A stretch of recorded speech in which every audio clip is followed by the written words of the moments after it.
Success, fame, and respect. Tommy Gilbert had all of these, but what dark secrets was he hiding? From his son's death to his personal tragedy, this is his story. Tommy Gilbert's name doesn't always come up first when people talk about wrestling legends, but for those who followed the sport in Tennessee and the Southern Territories, his presence was impossible to miss. He wasn't the kind of wrestler who grabbed headlines or made a career out of controversy. Instead, he was the kind of man who held the whole show together without needing to be flashy. He was the steady hand, the reliable worker, one you could trust to show up, do his job, and make sure everything went smoothly. Born Thomas Edward Gilbert Sr. on January 15, 1940, in Lexington, Tennessee, Tommy carried himself with a quiet strength.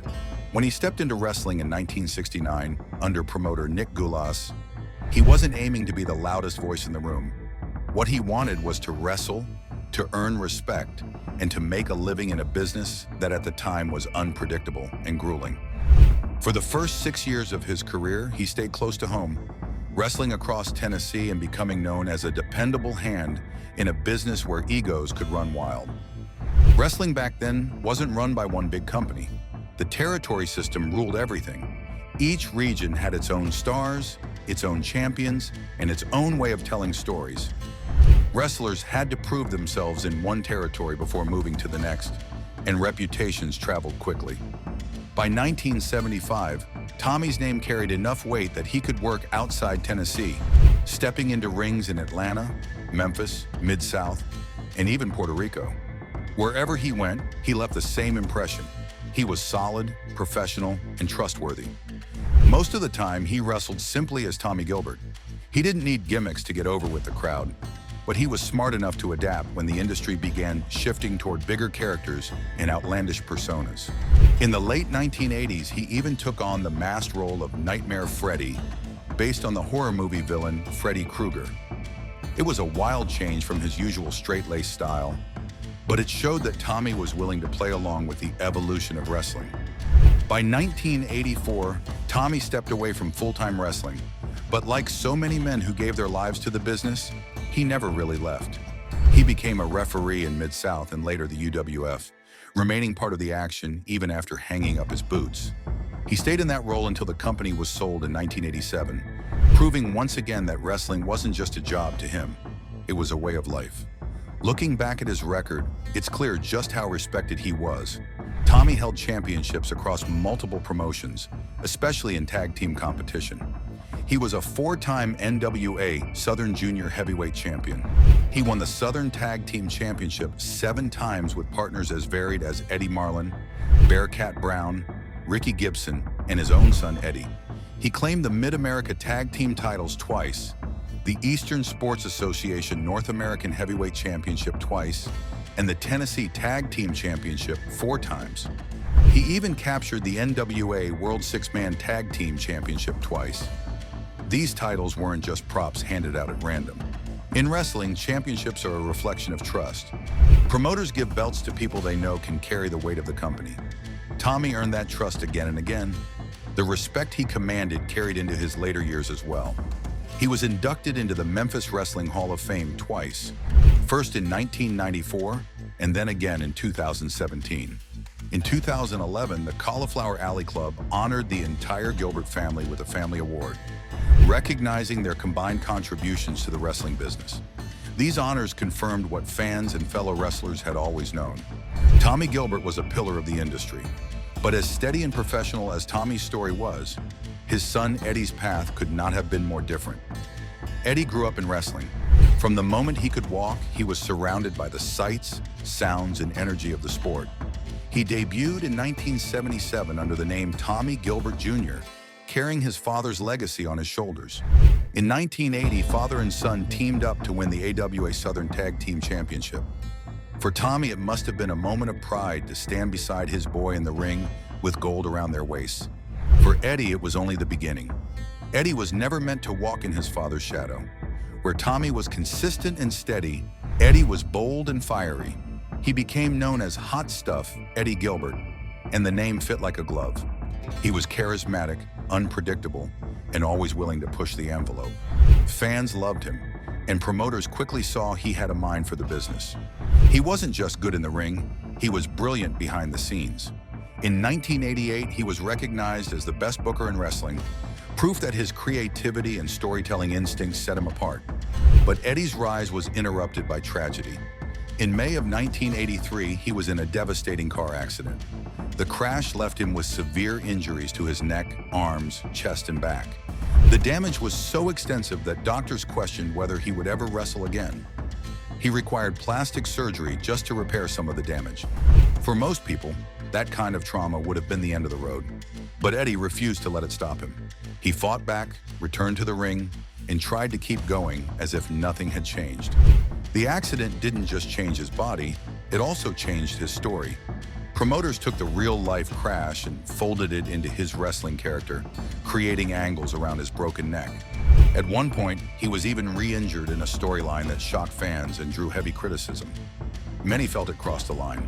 The Wrestling Observer newsletter went so far as to call it the most disgusting promotional tactic of the year. Behind the curtain, Eddie was dealing with the real fallout. The pain from his injuries never fully went away. To cope, he reportedly turned to painkillers, a dangerous path that many wrestlers of that era found themselves on. The lifestyle of constant travel, grueling matches, and unrelenting pressure only made things worse. Years later, after Eddie's untimely death, it was Tommy who spoke about what really happened. Eddie passed away in 1995 from a heart attack at just 33 years old. Fans whispered for years about what caused it. Was it the accident? The pills? The stress of the business? Tommy gave the most direct and honest answer anyone could.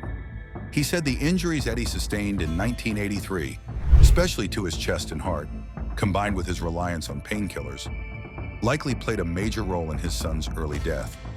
Those words from Tommy carried weight because he had never been one to embellish.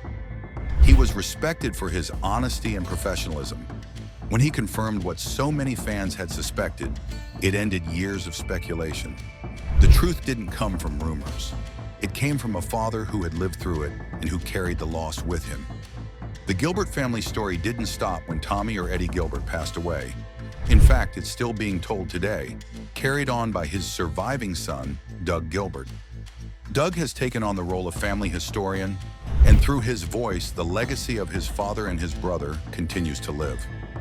One of the main ways Doug keeps that legacy alive is through his podcast, Dangerous Conversations with Doug Gilbert. Alongside his co-host and wrestling veteran Tommy Rich, Doug shares stories that span more than 5 decades of wrestling history. This isn't just another wrestling podcast filled with gossip or secondhand stories. It's a living archive, a place where Doug sets the record straight and tells things the way they actually happened. If you've ever been a fan of Eddie Gilbert, Tommy Gilbert, or the wild days of the territory system, this podcast is a goldmine. Doug talks openly about his father's career, his brother's highs and lows, and his own journey in the ring. Sometimes the stories are funny, sometimes they're heartbreaking, but they're always honest. That honesty makes the podcast something special. A good example of this came when Doug and Tommy Rich recorded an episode to honor what would have been Tommy Gilbert's 85th birthday. Instead of just reading off stats or match results, Doug shared personal memories of his father and even went back through results from the early years of Tommy's career. It was more than just wrestling history. It was a son remembering his dad, sharing the kind of stories only family can tell. That's what makes the podcast so important. Wrestling history is often told through rumors, old shoot interviews, or half-remembered stories from people who weren't even there. With Doug, you're getting it directly from the source, someone who lived it, someone who was there in the locker rooms, at the arenas, and at the dinner table. It's history told with love, not sensationalism. Tommy Gilbert's life deserves to be remembered this way. When he passed away on November 26, 2015, at the age of 75 after a long illness, the tributes that poured in spoke volumes. His obituary called him a champion pro wrestler who traveled the world and held many championships. Friends remembered him not just for what he did in the ring, but for who he was outside of it. Carol and Minga called him a wonderful friend for many, many years, while Dallas Harrelson shared his condolences, reflecting the respect and warmth Tommy inspired in those around him. Fans and peers alike remembered him as a man of integrity, someone dependable and kind, the type of person you could count on. That's how his legacy has been kept alive. Not just through the matches he wrestled or the belts he held, but through the memories of those who loved him and the stories passed down by his children. The Gilbert family story, when you step back and look at it, is really about two very different paths that came from the same root. Tommy built his life and career on consistency, professionalism, and respect. Eddie lit up the wrestling world with his creativity and fire, but burned out far too soon. Doug, the surviving son, has taken it upon himself to protect and share their stories, making sure neither legacy is forgotten. It's not just about wrestling. It's about family, about how one generation influences the next, about loss and memory, and about making sure the truth is remembered. The rumors about Eddie's struggles have always floated around, but hearing his father confirm the truth and now hearing Doug put everything in context makes the story real, human, and powerful.